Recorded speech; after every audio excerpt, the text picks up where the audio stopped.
ဒေါသတွေမာနတွေနဲ့ဟာငါကဒီလူကိုပြောလို့ရတာပဲငါနိုင်တာပဲဆိုပြီးတော့လည်းဖိမပြောနဲ့အခုချိန်မှာကိုကသူ့ကိုနိုင်မယ်မလို့ဘဝဆိုတာတစ်ချိန်နဲ့သွားနေတာမဟုတ်တစ်ချိန်မှာကိုကသူ့ရဲ့အောက်ကိုလည်းရောက်သွားနိုင်တယ်သူကကိုယ့်အထက်ကိုလည်းရောက်သွားနိုင်ကိုကိုပြန်ပြီးတော့နှိမ့်ဆက်ခွင့်ကြုံတဲ့အခါမျိုးမှာအဲ့ဒီလူကကိုကိုပြန်ပြီးတော့နှိမ့်ဆက်နိုင်တချို့နိုင်တယ်ဆိုပြီးတော့ပြစ်စလက်ခတ်ပြောကြားရတဲ့လူကအသက်ဓာတ်နဲ့ထိုးခံရတယ်လို့မမေ့ဘူးနားနေတာဘာဖြစ်ဖြစ်ကွာပြန်ပြီးတော့တုံ့ပြန်မယ်ဆိုပြီးယူမိုက်တချို့အဲ့ဒါလိုပြောတဲ့စကားတစ်ခွန်းကြောင့်သိရတာတွေရှိတယ်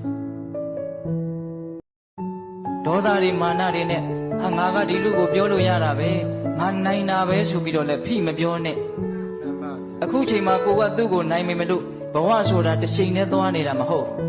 တစ်ချိန်မှာကိုကသူ့ရဲ့အောက်ကိုလည်းရောက်သွားနိုင်တယ်သူကကိုယ့်အထက်ကိုလည်းရောက်သွားနိုင်ကိုကိုပြန်ပြီးတော့နှိမ့်ဆက်ခွင့်ကြုံတဲ့အခါမျိုးမှာအဲ့ဒီလူကကိုကိုပြန်ပြီးတော့နှိမ့်ဆက်နိုင်တချို့နိုင်တယ်ဆိုပြီးတော့ပြစ်စလက်ခတ်ပြောကြားရတဲ့လူကအသက်ဓာတ်နဲ့ထိုးခံရတယ်လို့မမေ့ဘူးနားနေတာဘာဖြစ်ဖြစ်ကွာပြန်ပြီးတော့တုံ့ပြန်မယ်ဆိုပြီးယူမိုက်တချို့အဲ့ဒါလိုပြောတဲ့စကားတစ်ခွန်းကြောင့်သိရတာတွေရှိတယ်